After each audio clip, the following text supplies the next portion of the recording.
BJP और मोहन भागवत के बीच में सब कुछ ठीक नहीं चल रहा है।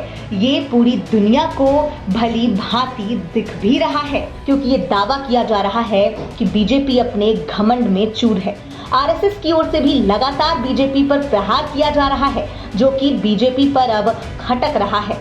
लेकिन अब आरएसएस ने एक बड़ा प्लान तैयार कर लिया है। जी हाँ, अब नरेंद्र मोदी को हटाने की तैयारी चल रही है। पूरी दुनिया को ये बात अच्छे से पता है कि जो नागपुर से ऑर्डर आता है वही भारतीय जनता पार्टी को मानना पड़ता है। लेकिन अब बीजेपी अपने आप को ही सब कुछ मानने लगी है और खबर सामने आ रही है कि बीजेपी और आरएसएस में खटपट हो गई है। अभी इस 2024 में राम राज्य का विधान देखिए, लोकतंत्र के परम में कैसे है।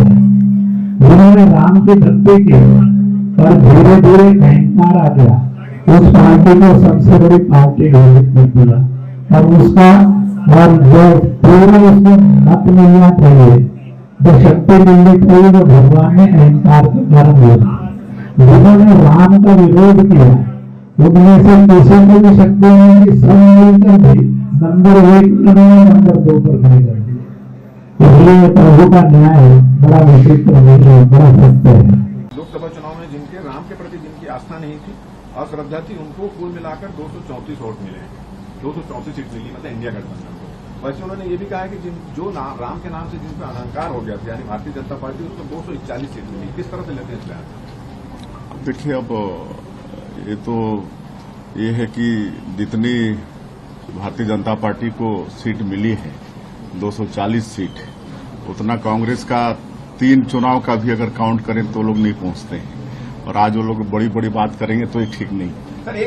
अब ऐसे में मोहन भागवत का गोरखपुर दौरा काफी अहम माना जा रहा है। राष्ट्रीय स्वयंसेवक संघ प्रमुख मोहन भागवत ने गुरुवार को गोरखपुर में एक कार्यकर्ता शिविर में भाग लिया और राजनीतिक स्थिति, सामाजिक मुद्दों और संगठन के विस्तार पर चर्चा की। मोहन भागवत बुधवार को गोरखपुर पहुंचे थे और यहां तकरीबन 5 दिनों के अपने प्रवास पर आए हैं।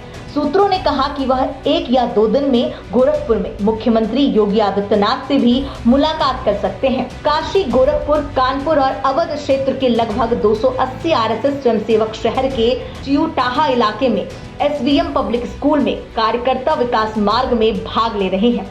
यह शिविर 3 जून को शुरू हुआ था। संघ के एक वरिष्ठ पदाधिकारी ने नाम न छापने का अनुरोध करते हुए कहा, आरएसएस प्रमुख ने स्वयंसेवकों को संघ की शाखाओं की संख्या बढ़ाने और संगठन के विस्तार पर सुझाव दिए। उन्होंने संघ द्वारा शुरू की गई विभिन्न परियोजनाओं के विस्तार पर भी जोर दिया। अपने संबोधन में आरएसएस प्रमुख ने स्वयंसेवकों की सामाजिक जिम्मेदारी पर जोर दिया और राष्ट्रीय चुनौतियों का सामना करने में संघ की भूमिका पर भी चर्चा की।